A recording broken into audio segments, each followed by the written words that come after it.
የአብርሃምን የህይወት ጉዞ ጥናታችንን ዛሬም እንቀጥላለን። እዚህም በህይወቱ ሰባተኛው ደረጃ ላይ ደርሰናል። ኬብሮን ትገኛለች። አብርሃም በህይወት ዘመኑ ሁሉ በ10 የተለያዩ ቦታዎች እንደተዘዋወረ አይተን ነበረ። የኖረበትም ሰባተኛው ቦታ ኬብሮን ነው። በመጨረሻም ወደ ኬብሮን ተመልሶ የመጨረሻውንና 10ኛ ደረጃውን ጭምር እዚያ እንደነበረ እናያለን።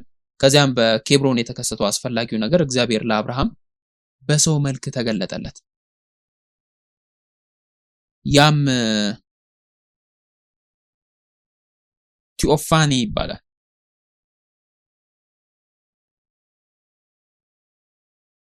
ይህንንም ቃል እንደምታስታውሱት በኮክቴል ድግስ ላይ ልትጠቀሙበት የምትችሉት ድንቅ ቃል ነው። ቲኦፋኒ ምን እንደሆነ ታውቃላችሁ? ምናልባት ላታውቁ ትችላላችሁ ብዬ ስለገመትኩ ልንገራችሁ። እግዚአብሔር በግልጽ ይታያል ማለት ነው። ስለዚህ በብሉይ ኪዳን ዘመን ኢየሱስ ወደዚህ ዓለም ከመምጣቱ በፊት እግዚአብሔር ወደዚህ ዓለም ብዙ ጊዜ መጥቶ በብዙ በሚታዩ ቅርጾች በሰው መልክ ጭምርም ታይቶ ነበረ። በዘፍጥረት ምዕራፍ 18 ላይ ይህ ነገር ተከስቷል። ታዲያ እግዚአብሔር ለአብርሃም እንዲህ በቀጥታ ለምን መጣ? ምክንያት ሊኖር ይገባል አይደል? 3 ነገሮችን ለማድረግ ነው የመጣው። መጀመሪያ ማድረግ የፈለገው የይስሐቅን ልደት እንደገና ማረጋገጥ ፈልጎ ነበረ። ቃሉ ምንም ይሁን ምን ማረጋገጥ ፈልጎ ነበረ። ምክንያቱም እግዚአብሔር ይስሐቅን እንደሚሰጠው አብርሃምም ልጅ እንደሚያገኝ ቃል ገብቶለት ነበረ። በዚህ ጊዜ አብርሃም የ99 ዓመት ሰው ነበረ። ስለዚህ ይስሐቅ በሚቀጥለው ዓመት ይወለዳል አለው። እግዚአብሔር ይህንን ለመጨረሻ ጊዜ ሊያረጋግጥ መጣ። እግዚአብሔር እንዲህ አለ። አሁን ላይ በጣም ግልጽ እንደሆነ አድርጎ አሳየው። የዕብራይስጡ ጽሑፍ ብታዩ በጣም ግልጽ ነው። ትክክለኛውን ቀን ይነግረናል። ስለዚህ ጽሑፉ ዘፍጥረት ምዕራፍ 18 ከቁጥር 10 ላይ ይገኛል። እዚህ ቁጥር 4 ላይ እግዚአብሔር እሱ የዛሬ ዓመት እንደ ዛሬ ማለት ነው ወደ አንተ በእውነት እመለሳለሁ እያለ ነው። ሚስት ሳራም ልጅ ታገኛለች፣ ልጅ ትወልዳላችሁ እያለ ነው። ሳራም በድንኳኑ ደጃፍ በስተኋላ ነበረች፣ ይሄንንም ሰማች ይላል። ስለዚህ በዕብራይስጥ አገላለጽ እዚህ ላይ 2 አገላለጾች አሉ። ሀ የሚለው አለ፣ እሱም ቃል በቃል የህይወትን ጊዜ ነው የሚያመለክተው። ከዚያም በዕብራይስጥ በተወሰኑ ጊዜ የሚለው ቃል ሞት ማለት ሲሆን ይሄም ማለት ልክ እንደ እምነት ድግስ ማለት እንችላለን። የህይወትን ጊዜ የጸደይን ወቅት ነው የሚያመለክተው። በወቅቱ መሰረት ያ ስለ ጸደይ ነበረ። ስለዚህ እግዚአብሔር የሚናገረው በሚቀጥለው ዓመት የጸደይ ድግስ ላይ ሳራ ይስሐቅን ትወልዳለች እያለው ነው። የጸደይ ድግስ ምንድን ነው? አሁን ላይ እናንተ አይሁዳውያን ብትሆኑ ኖሮ ምን ማለት እንደሆነ በትክክል ታውቁ ነበረ። ፋሲካ ነው። በእስራኤል ውስጥ 3 ዋና ዋና በዓላት አሉ። ፋሲካ የሚከበረው በጸደይ ወቅት ነው። የመከር በዓል የሚከበረው በበጋ ወቅት ነው። ይህም ለኛ በሚቀጥለው ሳምንት ነው። ከዚያም በመከር ወቅት የዳስ በዓል ወይም ዳስ በዓል ብለን የጠቀስነውን እናከብራለን። ስለዚህ እግዚአብሔር በሚቀጥለው ዓመት የጸደይ ድግስ ላይ ሳራ ወንድ ልጅን እንደምትወልድ እየነገረው ነው። አብርሃም ይሄ ምን ማለት እንደሆነ ይረዳ ነበረ።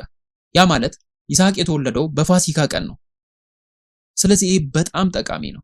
ምክንያቱም ፋሲካ በጣም አስፈላጊ ክስተት ነዋ። በታሪክ ውስጥ በፋሲካ በጣም አስፈላጊ ነገሮች ተከስተዋል። በመጀመሪያ የፋሲካ በዓል ላይ ምንድነው የተከሰተው? እስራኤል ነፃ ወጥታለች አይደለም? ዘጸአት ላይ አይተነዋል ያንን አይደል? እስራኤል በግብጽ እንደ ባሪያዎች ይኖሩ እንደነበረ አስታውሰናል። እግዚአብሔርም 10 መቅሰፍቶች ላከ። በመጨረሻም መቅሰፍቶቹ እግዚአብሔር በመላው ግብጾች ላይ የሰውንና የእንስሳትን በኩር ልጆች ሁሉ እየመታ ነበረ። የፋሲካ በግ ደም በበሩ መቃን ላይ ከነበራቸው ቤተሰቦች በስተቀር ማለት ነው። ያ የመጀመሪያው ፋሲካ ነበረ። ስለዚህ በዚህ የመጀመሪያው ፋሲካ የእስራኤል ሕዝብ ነፃ መውጣት ነበረ፣ ወይም ደግሞ ተወልደዋል፣ እንደገና የተወለዱበትም ማለት እንችላለን። እንደ ሀገር እንደ ሕዝብ እንደገና የተወለዱበት ነው። ስለዚህ ፋሲካ እስራኤል የተወለደችበት ቀን ነበረ። ከዚያ በኋላ ወደ አዲስ ኪዳን ዘመን ብዙ ዘግይተን ብንመጣም የሚቀጥለው አስፈላጊ ፋሲካ የተከናወነው በዓመተ ምህረት ነበረ። ኢየሱስ በፋሲካ ቀን በመስቀል ላይ ሲሞት ኢየሱስ በፋሲካ ቀን በመስቀል ላይ ሞተ። አርብ ነበረ። ስለዚህ መልካም ቃላትን እንጠቀማለን። በእንግሊዘኛው ላይ ሲሆን ጉድ ፍራይዴይ፣ በአማርኛው ሲሆን ደግሞ የስቅለት አርብ ብለን የምንጠራው ማለት ነው። ነገር ግን ያ ቀን እንደ አይሁድ በዓል ነው፣ የፋሲካ ቀን ነበረ። ስለዚህ ኢየሱስ እንደ ፋሲካ በግ ሞተ። ልክ እንደ እስራኤላውያን ሁሉ የበጉን ደም በበሩ መቃን ላይ ቢቀቡ ቤተሰቦቻቸው ከሞት የተረፉበትንም አጋጣሚ የእስራኤላውያን ግብጽ በነበሩበት ጊዜ እናስታውሳለን። የበኩር ልጁ ተረፈ ማለት ነው፣ ደሙን በመቃኑ ላይ የቀባ ሰው። ዛሬ የክርስቶስን ደም በልባችን ውስጥ ብንቀባ እግዚአብሔር ከኃጢአትና ከሞት ነፃ ያወጣናል። ስለዚህ የመጀመሪያው ፋሲካ የእስራኤል የትውልድ ቀን ነበረ። ከዚያም በዓመተ ምህረት ላይ የተከናወነው የፋሲካ የቤተ ክርስቲያናችን ልደት ነበረ። የተወለድነው እኛ በፋሲካ በጋችን በኢየሱስ ክርስቶስ ደም ነው። ይህ ሁሉ የይስሐቅ መወለድ አስቀድሞ ተገልጾ ነበር። ይስሐቅ የተወለደው ከመጀመሪያው ፋሲካ በፊት ነው አይደል?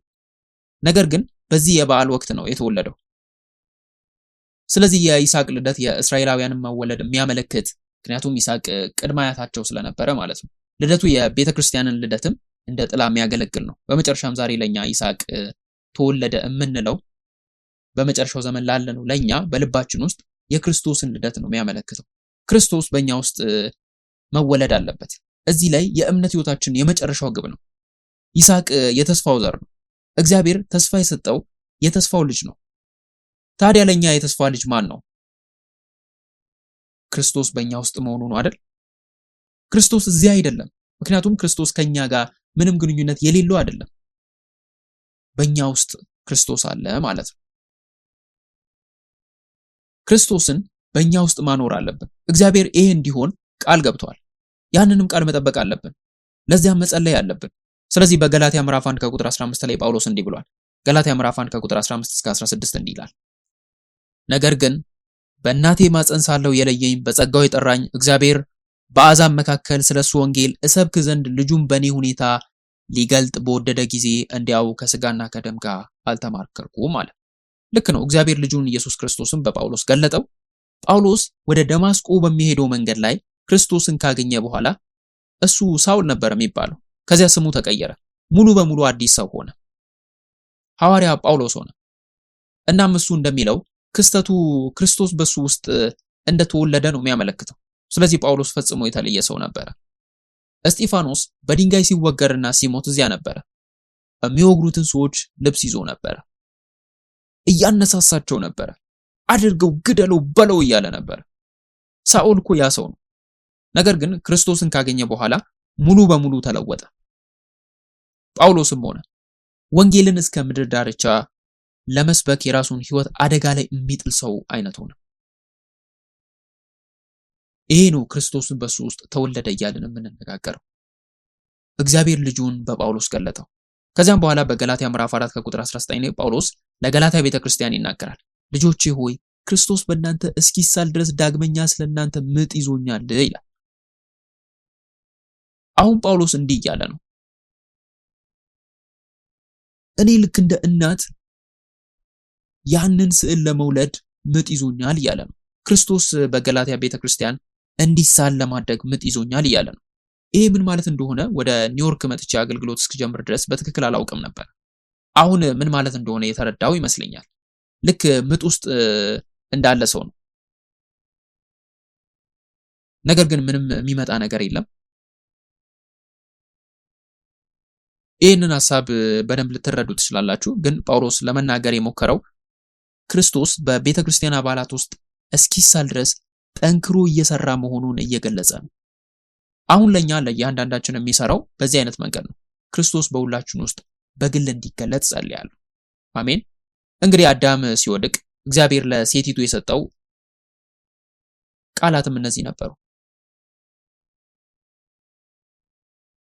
እንደ እርግማንም ልናየው እንችላለን። ስትወልድ የበለጠ ህመም እንደሚሰማት፣ የጉልበት ስራ ህመሞች፣ ያ ለሴቲቱ የውድቀት እርግማን ነበረ። ነገር ግን በመንፈሳዊ ሁኔታ ስንነጋገር እያጋጠመን ያለው ይሄንኑ ነው። ያማል በጣም። ክርስቶስን በእኛ ውስጥ መሳል በእኛ ውስጥ መውለድ ቀላል ነገር አይደለም። እያሳለፍነው ያለውን የምጥ ህመም በዚህ አይነት መንገድ መግለጽ እንችላለን። ግን ያንን ማለፍ አለብን። ምክንያቱም ክርስቶስ አንዴ ከተወለደ በኋላ ያ ህመም አይሰማንም። ደስታው በጣም ታላቅ ስለሆነ ሁሉም ነገር ያስረሳናል። እንግዲህ ይሄ ነው የምንጠባበቀው። በገላትያ ምዕራፍ 2 ቁጥር 20 ላይ ጳውሎስ እንዲህ ይላል፣ ከክርስቶስ ጋር ተሰቅያለሁ፣ እኔም አሁን ሕያው ሆኜ አልኖርም፣ ክርስቶስ ግን በእኔ ይኖራል። አሁንም በስጋ የምኖርበት ኑሮ በወደደኝና ስለኔ ራሱን በሰጠው በእግዚአብሔር ልጅ ላይ ባለ እምነት የምኖረው ህይወት ነው ይላል። ስለዚህ ይሄ ዛሬ የእምነት ኑዛዜያችን እንዲሆን እጸልያለሁ። እግዚአብሔር ስለ ይስሐቅ መወለድ ሊነግረን የመጣው በዚህ መንገድ ነው። ኢየሱስ በእኛ ውስጥ እንደሚወለድ እየነገረን ነው፣ ቃልም እየገባልን ነው። ሁለተኛው እግዚአብሔር ወደ አብርሃም የመጣው አብርሃምን ለምን እንደመረጠው ሊነግረው ነው። እግዚአብሔር አብርሃምን ለምንድን ነው የመረጠው? በዘፍጥረት ምዕራፍ 18 ከቁጥር 19 ላይ እግዚአብሔር በቀጥታ ይነግረዋል። እኔ የመረጥኩ ለዚህ ነው እያለ ቁጥር 19 እንዲህ ይላል፣ ጽድቅንና ፍርድን በማድረግ የእግዚአብሔርን መንገድ ይጠብቅ ዘንድ ልጆቹንና ከሱ ጋር በኋላ ቤቱን እንዲያዝ አውቃለሁና። ይሄ እግዚአብሔር በአብርሃም ላይ የተናገረው ነገር ሁሉ ያመጣ ዘንድ ነው ይላል። እግዚአብሔር እንዲህ ይላል፣ እኔ አብርሃምን የመረጥኩት ዘሮቹን የእግዚአብሔርን ቃል እንዲጠብቅና እንዲያስተምር ነው እያለ ነው። የአብርሃም ዘሮች ይባረኩ ዘንድ የእግዚአብሔርን ቃል ለዘሮቹ ለማስተማር መቻል አለበት። እግዚአብሔር አብርሃምን የመረጠው በዚህ ምክንያት ነበረ። ስለዚህ በኢሳይያስ ምዕራፍ 41 ከቁጥር 8 እስከ 10 ውስጥ እግዚአብሔር ባሪያ እስራኤል፣ የመረጡ ያዕቆብ፣ የወዳጄ የአብርሃም ዘር ሆይ አንተ ከምድር ዳርቻ ያሱ ከማዘንም የጠራሁ አንተ ባሪያዬ ነህ፣ መርጬሃለሁ፣ አልጥልህም ያልሁ ሆይ እኔ ካንተ ጋር ነኝና አትፍራ፣ እኔ አምላክህ ነኝና አትደንግጥ፣ አበረታሃለሁ፣ እረዳህማለሁ፣ በጽድቄም ቀኝ ደግፌ እይዛለሁ ይላል። የአብርሃም ዘሮች ስለሆናችሁ አይደለም? እግዚአብሔር እዚህ ላይ ያለው እኮ ይህንን ነው። አብርሃም እያለ ነው። አብርሃም ወዳጄ ነበረ ይላል። ስለዚህ እናንተ የእሱ መንፈሳዊ ዘሮች ናችሁ። ስለዚህ አሁን አብርሃም እንዳደረገው በሄደበት መንገድ እንድትሄዱ እያለ ነው። እናንተም የእሱ ዘሮች ስለሆናችሁ አሁንም እረዳችኋለሁ እያለ ነው። እግዚአብሔር የሚለው ይህንኑ ነው። ስለዚህ አብርሃም ለሁላችንም አማኞች የበረከት ምንጭ ነበረ። እምነታችን ወደዚያ ደረጃ ባይደርስም በክርስቶስ ብናምን የአብርሃም ዘሮች ነን። እኛ የእሱ ዘሮች ነን። ስለዚህ በአብርሃም መስመር ውስጥ ያለ በሚባረከው በረከት ሁሉ ተባርከናል። ተመሳሳይም በረከቶችን እናገኛለን። ያ በጣም ድንቅ ነው። ከዚያም በሶስተኛ ደረጃ እግዚአብሔር ለአብርሃም የሰዶምን ፍርድ ሚስጥር ለመግለጥ ተገለጠለት። እግዚአብሔር የሰዶምን ፍርድ ሚስጥር ሲገልጥ በዘፍጥረት ምዕራፍ 18 ከቁጥር 16 እና 17 ላይ ብትመለከቱ እግዚአብሔርንና ከሱ ጋር የመጡትን ሁለት መላእክትን ወደ ሰዶም እንዲሄዱ ነበር ያዘዘው። አብርሃም የላከው ነበረ። ከዚያም በቁጥር 17 ላይ እግዚአብሔር ለአብርሃም ያለው ይሄ ነው። እግዚአብሔር ማደርገውን ከአብርሃም እሰውራለሁን አለ። መጽሐፍ ቅዱስ አብርሃም የእግዚአብሔር ወዳጅ እንደነበረ ይናገራል። የእግዚአብሔር ወዳጅ በመሆኑ ክብር የተሰጠው ብቸኛው ሰው ነው። እግዚአብሔርም እንደ ጓደኛ ሚስጥሮቹን ያካፍለዋል። ለጓደኞቻችሁ ጥልቅና ከባድ የሆነውን ሚስጥር መናገር ትችላላችሁ? በጣም ጥልቅ የሆነ ሚስጥር ጓደኛ ለተባለ ሁሉ ታካፍላላችሁ ብዬ አላስብም። ምክንያቱም አታምኗቸውም። ምክንያቱም ከ5 ወይ ከ10 ዓመታት በኋላ እነማን እንደሆኑ በትክክል ወይም የት እንዳሉ እንኳን ላናውቅ እንችላለን። ነገር ግን በእግዚአብሔር ልንታመንበት እንችላለን። እግዚአብሔር ማንን ሊታመን እንደሚችል ያውቃል። ለአብርሃም ሚስጥሩን ገለጠለት። እግዚአብሔር ሰዶምና ገሞራን ሊያጠፋቸውና ሊፈርድባቸው ነበር። እግዚአብሔር ግን ይህን አስቀድሞ ለአብርሃም ነግሮታል። ታዲያ ይሄ ለኛ ለምን አስፈላጊ ሆነ? ምክንያቱም የሰዶምና የገሞራ ፍርድ በመጨረሻው ዘመን በዓለም ላይ ለሚመጣው ፍርድ ቅድመ ሁኔታ ነበረ። ስለዚህ በሌላ አነጋገር እንደ አብርሃም ዘሮች እግዚአብሔር አስቀድሞ እንድናውቅ ያስችለናል። ስለዚህ ዝግጁ መሆን እንችላለን ማለት ነው። ከዚያም በተጨማሪ መጽሐፍ ቅዱስ እንደሚለው በሰዶም ይኖር የነበረው ሎጥ በአብርሃም ምክንያት እንደዳነ ይናገራል። እግዚአብሔር ሎጥን በአብርሃም ምክንያት አዳነ። ታዲያ እግዚአብሔር እዚህ ላይ ስለ ሰዶም ፍርድ ለአብርሃም የሚነግረው ለምን ይመስላችኋል? እግዚአብሔር ሎጥን በአእምሮ ስላስቀመጠው አብርሃም እግዚአብሔር እንዲድን ለሎጥ እንዲጸልይለት እየነገረው ስለሆነ ነበር። ስለዚህ አብርሃም የሰዶምን ፍርድ ሲሰማ ወዲያውኑ የወንድሙን ልጅ ሎጥን አሰበ። እናም ወደ እግዚአብሔር መጸለይ ጀመረ። የሰዶምን ፍርድ እንመልከት። የዚህ ፍርድ አንዳንድ ባህሪያት ነበሩ። ምን አይነት ፍርድ ነበረ? በመጀመሪያ ደረጃ እግዚአብሔር ራሱ የወረደበት ፍርድ ነበረ። እግዚአብሔር ራሱ የሰማው ነገር እውነት መሆኑን ለማየት ወረደ። ቁጥር 20 እና 21 የሚሉት ይህንኑ ነው። ዘፍጥረት ምዕራፍ 18 ከቁጥር 20 እና 21 እንዲህ ይላል። እግዚአብሔርም አለ የሰዶምና የገሞራ ጩኸት እጅግ በዝቷልና ኃጢአታቸውም እጅግ ከብዳለችና እንግዲህ ወደ እኔ እንደመጣች እንደ ጩኸቷ አድርገው እንደሆነ ወርጃ ያለው እንዲሁም ባይሆን አውቃለሁ ይላል። እግዚአብሔር የሰማው ነገር እውነት መሆኑን ለማየት በቀጥታ ወረደ። በእርግጥ ያን ያህል መጥፎ እንደነበሩ የሚገልጽ ነው። እናም እነሱ ከሆኑም እሱ ይፈርድባቸው ነበር። እግዚአብሔር በቤዛነት ታሪክ ውስጥ የሚፈርደው በዚህ መንገድ ነው። በዘፍጥረት ምዕራፍ 11 ከቁጥር 7 ላይ እግዚአብሔር የባቢሎን ግንብ የሚገነቡ ሰዎች ላይ ሲፈርድ እሱም ወርዶ ቋንቋቸውን በመደባለቅ በተናቸው። ያ ባቢሎን ነበረ። እስራኤላውያን በግብጽ መከራ ሲደርስባቸው በዘጸአት ምዕራፍ 3 ከቁጥር 8 ላይ እግዚአብሔር የሕዝቡን የእስራኤልን መከራ ለማየት እንደወረደ ይናገራል። ስለዚህ በመጨረሻው ዘመን ተመሳሳይ ነገር ነው የሚከሰተው። እግዚአብሔር ይወርዳል። በዚህ ዓለም የሚኖሩ ሰዎች ሁሉ ክፉ ስራና ክፋታቸውን፣ ቃላቸውን ይፈርዳል። በባቢሎንና በግብጽ በሰዶም መካከል ያለው ተመሳሳይነት በራእይ ምዕራፍ 11 ከቁጥር 8 ላይ ከተመለከታችሁ ክርስቶስ የተሰቀለበትን ባቢሎንና ግብጽ እንዲሁም ሰዶም እንደሚሉት ማየት እንችላለን። ኢየሱስ በሰዶም በባቢሎንና በግብጽ እንደተሰቀለ ይናገራል። ነገር ግን በታሪክ ኢየሱስ በኢየሩሳሌም ነበር የተሰቀለው። ስለዚህ በመንፈሳዊ ይሄ ማለት እነዚህ ከተሞች ኢየሱስን የሰቀሉ ክፉን ዓለም የሚወክሉ ቦታዎች ናቸው ማለት ነው። በራእይ ምዕራፍ 1 ከቁጥር 7 ላይ ደግሞ ክርስቶስ ሲመለስ የወጉት ሁሉ ያዩታል ይላል። በዓለም ላይ ያሉ ሁሉ የወጉትም እንኳን ያዩታል። ኢየሱስ የወጉት ከ2000 ዓመታት በፊት ሞተዋል አይደለ? በኢየሩሳሌም የነበሩት ሞተዋል። ይሄ ማለት ዛሬም ቢሆን ኢየሱስን እየሰቀሉና እየወጉ ያሉ ሰዎች አሁንም አሉ ማለት ነው። እናም እነዚያ ሰዎች እነማን ናቸው? ዮሐንስ ወንጌል ምዕራፍ 8 ከቁጥር 37 የኢየሱስን ቃል የማይቀበሉ ሰዎች ኢየሱስን ለመግደል እየሞከሩ እንደሆነ ይናገራል። ምክንያቱም በዮሐንስ ምዕራፍ 1 ከቁጥር 1 ላይ ኢየሱስ ማን ነው? የእግዚአብሔር ቃል ነው። ኢየሱስ የእግዚአብሔር ቃል ነው ይላል። በዮሐንስ ምዕራፍ 1 ከቁጥር 14 ላይ ደግሞ እሱ ቃል ሥጋ ሆነና በእኛ መካከል አደረ ይላል። ስለዚህ የኢየሱስ ማንነት የእግዚአብሔር ቃል ነው። የእግዚአብሔርን ቃል ስትሰሙ ኢየሱስ ወደ ልባችሁ ውስጥ እንደመጣና እንደተቀበላችሁት ማሰብ ትችላላችሁ።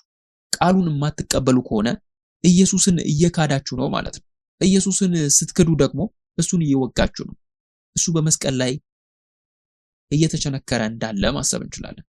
እንደገናም እየሰቀልነው ነው። ስለዚህ በመጨረሻ ዘመን ልክ በታሪክ ሁሉ እንደነበረው አለማመኖች ይኖራሉ። መጽሐፍ ቅዱስ የሚተነብየውም ይህንኑ ነው።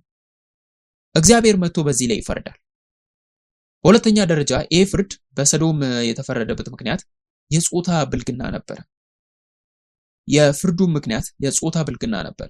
በዘፍጥረት ምዕራፍ 19 ከቁጥር 5 ላይ እንዲህ ይላል፣ ሎጥንም ጠርተው እንዲህ አሉት፣ በዚህ ሌሊት ወደ ቤት የገቡት ሰዎች ወዴት ናቸው? እናውቃቸውም ዘንድ ወደኛ አውጣቸው አሉ። የሰዶም ሰዎች በጣም ስለወደቁና ስለተበላሹ እግዚአብሔር ከላካቸው ሁለት መላእክት ጋር ግንኙነት መፍጠር ፈለጉ። ስለዚህ ልክ እንደ ዛሬው በዓለም ዙሪያ ሁሉ የጾታ ብልግና በሰዶምና ገሞራ ተስፋፍቶ ነበረ ማለት ነው። ስለዚህ ይህን በዚህ አይነት መንገድ ማየት እንችላለን። በጣም አወዛጋቢ ጉዳይ ነው። በመጽሐፍ ቅዱስ ውስጥ የተገለጸው የመጀመሪያው የግብረ ሰዶማዊነት ክስተትም ነው ብዬ አስባለሁ። ስለዚህ ጉዳይ ምን ማለት እንችላለን? አንድ ነገር ብቻ ነው ግን የምንለው፣ መጽሐፍ ቅዱስ ግብረ ሰዶማዊነት ኃጢአት እንደሆነ ሁሉ ሌሎች ኃጢአቶች ዝሙትም ኃጢአት እንደሆነ ሁሉ ምንዝርና ኃጢአት እንደሆነ ሁሉም እንደሚስማማ ተስፋ አድርጋለሁ። ዝሙት ምንድን ነው? ያገባ ሰው ከሌላ ሰው ጋር ግንኙነት ሲፈጽም ዝሙት እንላለን። ምክንያቱም በጋብቻ ያንን አንድ ሰው ብቻ እንደምትወደው ቃል ገብተን ነው የተጋባነው። ስለዚህ ዝሙት ኃጢአት በዚህ ምክንያት ኪዳኑን ማፍረስ ነው። ቃል ኪዳንን መካድ ነው። ግብረ ሰዶማዊነት ተመሳሳይ ነገር ነው። እግዚአብሔር ለሰው ልጅ የሰጠውን የጋብቻ ተፈጥሯዊ ቃል ኪዳንን ማፍረስ ነው። ቃል ኪዳኑን መካድ ነው። ምክንያቱም እግዚአብሔር ወንድና ሴት መጋባት አለባቸው ብሏል። ይሄ የእግዚአብሔር የጋብቻ ተፈጥሯዊ ቃል ኪዳን ነው። ወንድና ሴት መጋባት አለባቸው። ከዚያ ውጭ ያለው ነገር ሌላ ነገር በእግዚአብሔር ሕግ መሰረት አይደለም። ስለዚህ ያንን ሕግ መጣስ ነው። ለዚህ ነው ኃጢአት የምንለው። ልክ ዝሙት ኃጢአት እንደሆነ ሁሉ ግብረ ሰዶማዊነትም በዚህ መልኩ ኃጢአት ነው። ምክንያቱም የእግዚአብሔርን ሕግ እየካደ ነው።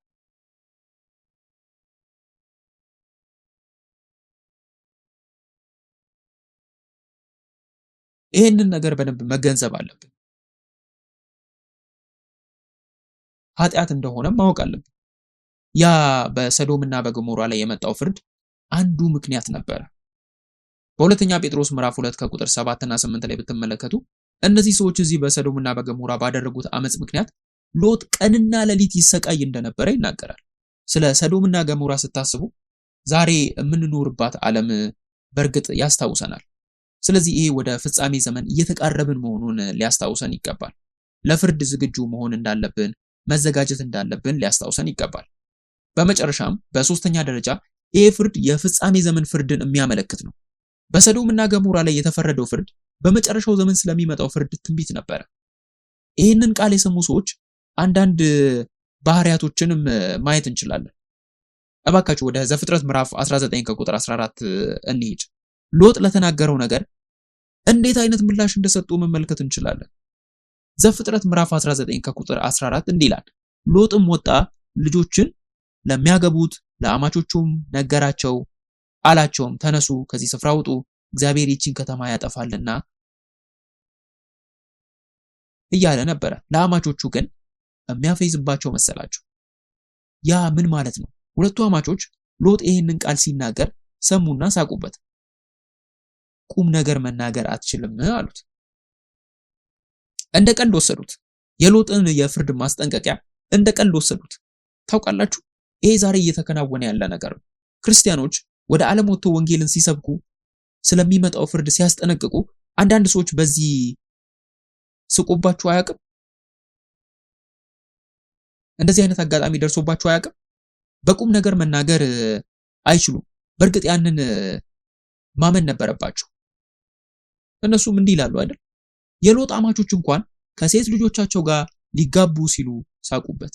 ስለዚህ ከሱ ጋር አንሄድም አሉ። ለነዚህ ሁለት አማቾች የመዳን እድል ተሰጥቷቸው ነበረ። እንደምታውቁት ለሚስቱ ለሎጥ ሚስት እና ለሌሎቹ ሰዎችም ተሰጥቷቸው ነበር። ሎጥ ለብዙ ወገኖች እየዞረ ተናገረ። ለአማቾቹ ቤተሰቦች፣ ለወላጆቹ፣ ለአማቾቹም ይነግራቸው ነበር። እንደዚህ ብለንም ማሰብ እንችላለን። መጽሐፍ ቅዱስ ከሰዶም እንደወጡ በፍጹም አይናገርም። ስለዚህ በሱም አላመኑም፣ ሳቁበት ማለት ነው። ዛሬ የምንኖርባት ዓለም ምላሽ ይሄ ነው። ስለዚህ ማቴዎስ ወንጌል ምዕራፍ 22 ከቁጥር 14 ብዙዎች ተጠርተዋልና ይላል። ሎጥ ብዙ ሰዎችን ጠራ። ይሄ ፍርድ እየመጣ ነው፣ ስለዚህ አሁኑኑ መሄድ አለብን፣ ዕቃህን ያዝ እያለ ነበር። ሎጥ ሁሉንም ሰው በሞባይል ስልኩ እየደወለ እንደሚጠራ፣ ለሁሉም ሰው የጽሑፍ መልእክትን ወይም ቴክስቶችን እንደሚልክ አድርጋችሁ ማሰብ ትችላላችሁ። ብዙዎች ተጠርተዋል፣ የተመረጡት ግን ጥቂት ናቸው። 3 ሰዎች ብቻ ናቸው የወጡት።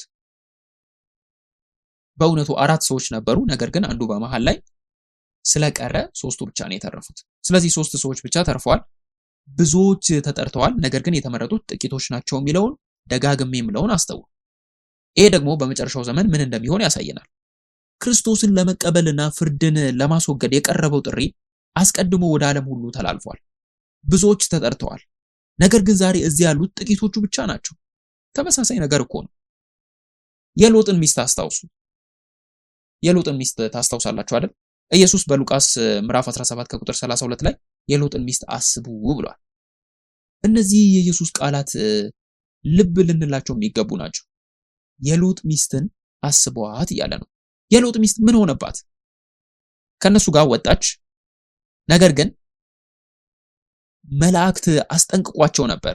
ወደ ኋላ አትመልከቱ፣ ምክንያቱም ልትሞቱ ትችላላችሁ እያለ ነበር። ልትገምቱ ትችላላችሁ፣ እየሮጣችሁ ነው። ሚስት እዚህ ጋር አለች እና እሷ የጨው አምድ ሆና ቀረች። ያንን መልእክት እኮ መስማት ትችላለች። ምናልባት ከጎን በኩል ልትሆን ትችላለች። ወደ ኋላ መመለስ አያስፈልግም ነበረ። ወደ ኋላ ግን ተመለከተች። ምንም አላደረገችም የተለየ ነገር። ወደ ኋላ አለመመልከት ለካ ለድነት ምክንያት ይሆናል። ለዚህ ነው እነሱ የዳኑት። ያንን መገመት ትችላላችሁ። እየሮጣችሁ ነው። ሰው ወደ ኋላ ሲወድቅ ሊሰማችሁ ይችላል። ተፈጥሯዊ ዝንባሌው ወደ ኋላ መመለስ ከዚያም ማየት ከሆነ መቆም አለብን። ሎጥ ግን ሚስቱ ወድቃም ወደ ኋላ አላየም። የእግዚአብሔርን ቃል አከበረ። የሎጥ ሚስት ግን ያንን አላደረገችም። ስለዚህ ዘፍጥረት ምዕራፍ 19 ከቁጥር 26 ላይ ሚስቱ ከኋላ ሆና ወደ ኋላ ተመለከተች፣ የጨው አምድም ሆነች ይላል። ልቧ አሁንም እዚያ ስለነበር ነው። አሁንም ወደ ሰዶም ተመልሷል። ቤቴ፣ ሶፋዬ፣ ቲቪዬ፣ ባለፈው ሳምንት የገዛሁት ቀሚሴ መምጣት ነበረበት እያለች ነበር። ስለዚህ ወደ ኋላ ተመለከተች።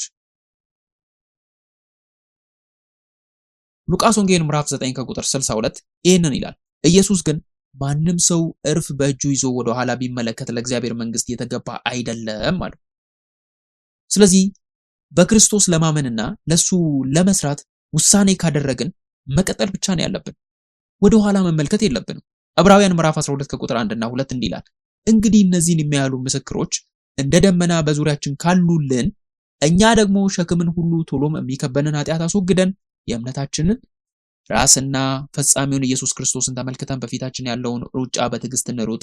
እሱ ነውርን ንቆ በፊቱ ስላለው ደስታ በመስቀል ታክሶ በእግዚአብሔር ዙፋን ቀኝ ተቀምጧልና ይላል። አያችሁ፣ አይኖቻችን በኢየሱስ ላይ ማደግና ወደፊት መቀጠል ብቻ ነው ያለብን። ወደ ኋላ መመለስ የለብንም፣ ማየትም አንችልም። ስለዚህ በሰዶም የተከሰተውን የፍርድ ባህሪ ይሄን ይመስላል። ሎጥ የዳነበት ምክንያት አብርሃም ስለሱ ስለጸለየ ነበረ። ስለዚህ በመጨረሻም የአብርሃም ጸሎት እንመለከታለን። የምንወዳቸውን ሰዎች ለማዳን ከፈለገን እንዲህ መጸለይ አለብን። ታዲያ አብርሃም እንዴት ነው የጸለየው? አንደኛ ሲጸልይ ወደ እግዚአብሔር ቀረበ። ስለዚህ ስንጸልይ ወደ እግዚአብሔር መቅረብ አለብን እንጂ ወደ ሩቅ መሄድ የለብን። ጸሎታችን ወደ እግዚአብሔር የምንቀርብበት ጊዜ ነው። በዘፍጥረት ምዕራፍ 18 ከቁጥር 23 ላይ አብርሃም ቀረበ ይላል። ወይም ደግሞ ሌላ ቅጂ አብርሃም ቀርቦ በእርግጥ ጻድቁን ከኃጢአተኛው ጋር ታጠባለን እያለ የጠየቀበትን ያስታውሳል። አብርሃም እግዚአብሔር ሰዶምን እፈርዳለሁ ሲለው አብርሃም ደንግጦ ነበር። ነገር ግን የወንድሜ ልጅ ሎጥ እዚያ ይኖራል ብሎ አስቦ ነበር። ታዲያ ምን አደረገ? ምናልባት ወደ እግዚአብሔር ቀረበ። ምናልባትም ይህንን ሐሳብ እግዚአብሔር ሊቀይር ይችላል፣ ሌላ ነገር ማድረግ ይችላል ብሎ ወደ እግዚአብሔር ቀረበ። በማቴዎስ ወንጌል ምዕራፍ 26 ከቁጥር 39 ላይ ኢየሱስ በመስቀል ላይ ከመሞቱ በፊት በጌቴሰማኒ የመጨረሻውን ጸሎት ባቀረበ ጊዜ ኢየሱስ ወደ እግዚአብሔር ለመጸለይ ትንሽ እልፍ ብሎ ነበር፣ ወደሱም ቀረበ። ስለዚህ ጸሎታችን ወደ እግዚአብሔር መቅረብ አለበት። በቃሉና በመንፈስ ቅዱስ አማካኝነት ወደሱ መቅረብ አለበት። ሁለተኛው የአብርሃም ጸሎት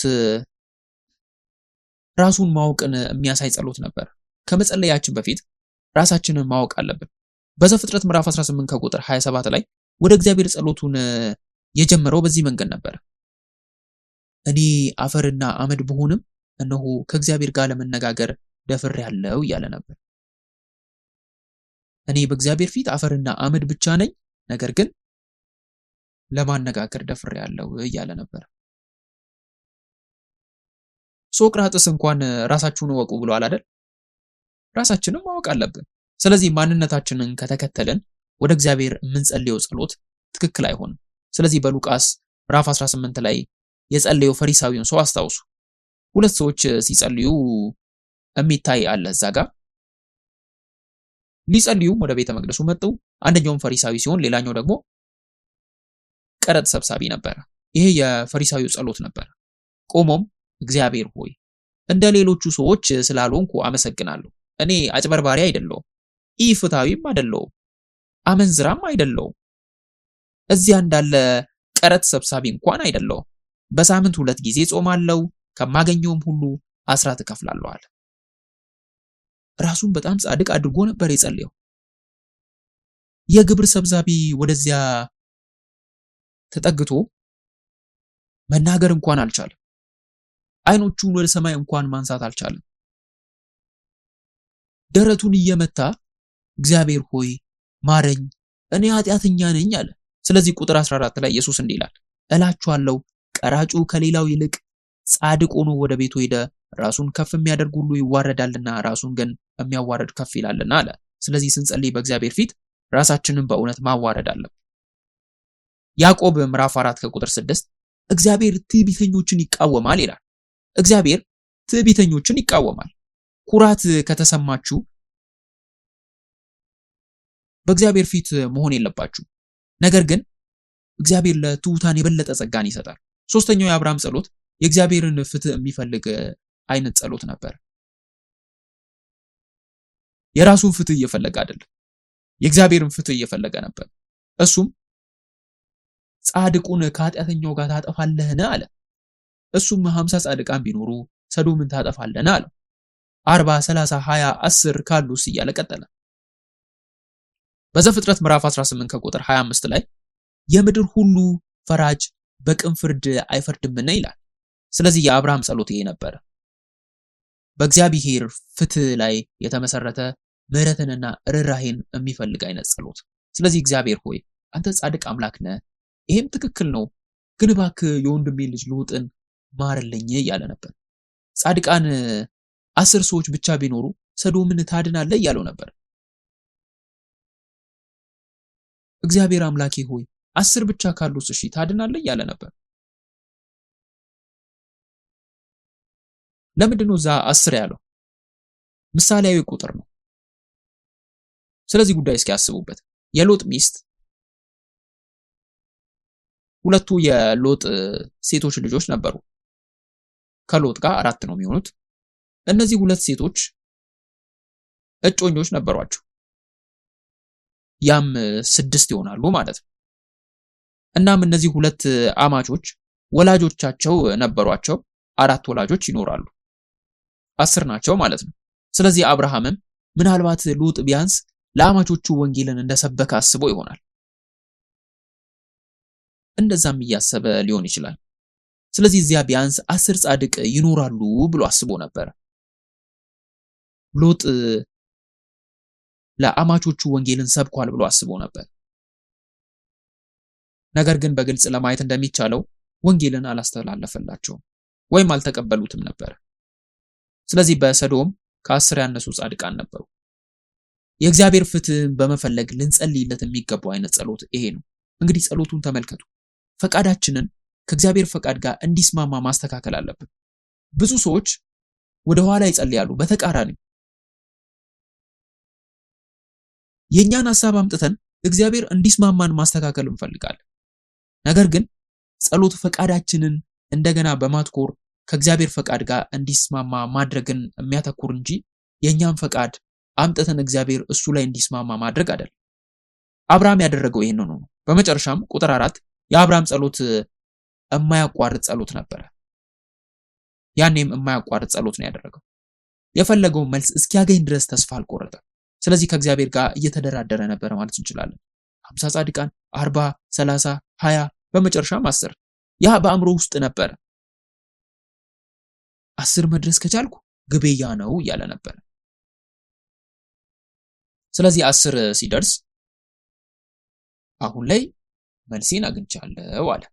በሉቃስ ወንጌል ምዕራፍ 18 ከቁጥር 1 ላይ ኢየሱስ እንዴት መጸለይ እንዳለብን ያስተምረናል።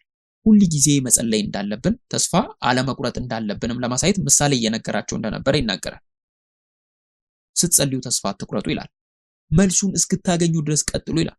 ጉዳዩ እንዲሰማ ስለፈለገች መበለት እዚህ ላይ ምሳሌ እየተናገረ ነበር። በየቀኑ ጠዋት ወደ ዳኛው ትሄድ ነበር። በመጨረሻም ዳኛው በሷ ንዝነዛ ምክንያት ሰልችቶት ነበር። ማታ ላይ ተኝቶ ራሱ ቢሆን እሺ ነገ ብትመጣ ምን እላታለሁ እያለ ነበር።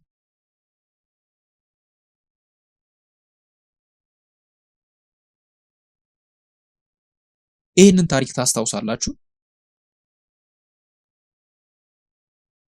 ባትመጣስ ግን መነዝነዟ መሃል ላይ ብታቆምስ? ብትተው ኖሮ መልሱን ታገኝ ነበር። ስለዚህ በጸሎታችን ውስጥ ተስፋ መቁረጥ አንችልም። ሉቃስ ወንጌል ምዕራፍ 18 ከቁጥር 7 እና 8 እንዲህ ይላል፣ እግዚአብሔር እንኪያስ ቀንና ሌሊት ወደሱ ለሚጮሁት ለሚታገሳቸው ምርጦቹ አይፈርድላቸውምን? እላችኋለሁ ፈጥኖ ይፈርድላቸዋል። ነገር ግን የሰው ልጅ በመጣ ጊዜ በምድር እምነትን ያገኝ ይሆንን? ይላል። ህዝቡ ቀንና ሌሊት ወደሱ ሲጮህ እግዚአብሔር ይመልሳል። ያለማቋረጥ መጸለይ አለብን። ስለዚህ በመጨረሻ አንድ ጥቅስ እንመልከት። እባካችሁ ወደ ሉቃስ ወንጌል ምዕራፍ 11 ከቁጥር 8 እስከ 10 እንመልከት። ሉቃስ ወንጌል ምዕራፍ 11 ከቁጥር 8 እስከ 10 የሚቻል ከሆነ አብረን እንድናነብ ፈልጋለሁ። ሁላችንም አብረን እናንብብ። ሉቃስ ወንጌል ምዕራፍ 11 ከቁጥር 8 እስከ 10 ተዘጋጁ፣ ጀምሩ። እላችኋለሁ ወዳጆቹ ስለሆነ ተነስቶ ምንም ባይሰጠውም፣ ነገር ግን ስለ ትዕግስቱ ተነስቶ የሚፈልገውን ያህል ይሰጠዋል። ስለዚህ እላችኋለሁ ለምኑ ይሰጣችኋል፣ ፈልጉ ታገኛላችሁ፣ አንኳኩ ይከፈትላችኋል። የሚለምን ሁሉ ይቀበላል፣ የሚፈልግም ያገኛል፣ ለሚያንኳኳም ይከፈትለታል ይላል። አሜን። ኢየሱስ ይህን ምሳሌ የተናገረው እንግዳ ስለነበረው ጓደኛው ነበር። ምግቡንም አልበላም ነበር። ነገር ግን ማታ ላይ ጓደኛው ቤት ሄዶ በሩን አንኳኳና ዳቦ ጠየቀ። እሱ ቤት ስላለቀ የቅርብ ጓደኛ ቢሆንም እንኳ ተኝቻለሁ የሚሉ ሌሎች ሰበቦችን ቢያበዛም እስኪነሳ ድረስ አንኳኳ። አልጋዬ ላይ ነኝ እኔ መውጣት አልችልም ቢልም አልሰማውም። ነገር ግን ለሰዓታት ቢያበሳጨውም በጽናቱ ምክንያት ተነስቶ ሰጠው። ምክንያቱም በጣም የሚያበሳጭ እግዚአብሔር የሚለው ይሄንን ነው። በጸሎት ጊዜ እግዚአብሔርን አንዴ ጠይቀን መሮጥ ብቻ አይደለም፣ እስኪሰጥ ድረስ በሩን ማንኳኳት፣ እስኪመለስልን ድረስ ወደ እግዚአብሔር መቅረብ ያስፈልጋል። ከዚያም እንቀበላለን። ጸሎታችን እንደ አብርሃም ያለማቋረጥ ጸሎት እንዲሆን እጸልያለሁ። እናም በጸሎታችን እግዚአብሔር በአብርሃም ምክንያት ሎጥን እንዳዳነው ሁሉ እግዚአብሔር የምንወዳቸውን ሰዎች እንዲያድናቸውም እጸልያለሁ። ስለዚህ በማጠቃለያው ይሄ የሚሆነው በሁለተኛ ምጽአት ነው። ስለዚህ ሁለት ነገሮችን ተነጋግረናል። የይስሐቅ መወለድና የሰዶም ፍርድን በደንብ አድርገን አይተናል። በዳግም ምጽአት የክርስቶስ ልደት በእውነተኛ ቅዱሳኑ ልብ ውስጥ ሲሆን፣ በሁለተኛ ደረጃ ደግሞ በቀሪው ዓለም ላይ ፍርድ እንዴት እንደሚመጣ ያሳያል። ስለዚህ በሚመጣው ፍርድ ዝግጁ ሆነን እንድንጠብቅ እግዚአብሔር አብርሃም እንዳደረገው ያለማቋረጥ የምንጸልይ ሰዎች ያድርገን። እንጸልይ። ውድ የሰማይ አባት ሆይ ስለ አብርሃምና በዓለም ስለመጣው ፍርድ ስላስተማርከን እናመሰግናለን። እግዚአብሔር ሆይ እንደ አብርሃም ጸሎታችን ያለማቋረጥ እንድንጸልይ እርዳን። ይሄም ለራሳችን ብቻ ሳይሆን ለምንወዳቸው ለልጆቻችን፣ ለቤተሰቦቻችን፣ ለጓደኞቻችንም መዳን እንዲያመጣ ዘንድ እንጸልያለን። እናም ወደ ጸሎት ቦታ በእኛ በኩል መጥተው እንዲባረኩ እንጸልያለን። እግዚአብሔር ሆይ ክርስቶስ በእኛ ውስጥ እንዲወለድም እንፈልጋለን። አባታችን ሆይ ክርስቶስ በእያንዳንዳችን ውስጥ እንዲገለጥ ዘንድ በቃልና በመንፈስ በኃይል እንድትሰራ እንጸልያለን። ስለዚህ ወደ ዓለም ስንወጣ ጌታችን ሆይ አንተን ያዩ ዘንድ በተግባራችን በቃላችን አንተን ሊቀበሉና ሊያከብሩ ዘንድ በእኛ ተገለጥብን። ለዚህም በረከት እናመሰግናለን፣ ክብርን ሁሉ እንሰጣለን። ይህንን ሁሉ በጌታችን በኢየሱስ ክርስቶስ ስም እንጸልያለን። አሜን። ለእግዚአብሔር ክብርና ጭብጨባ እናቅርብ።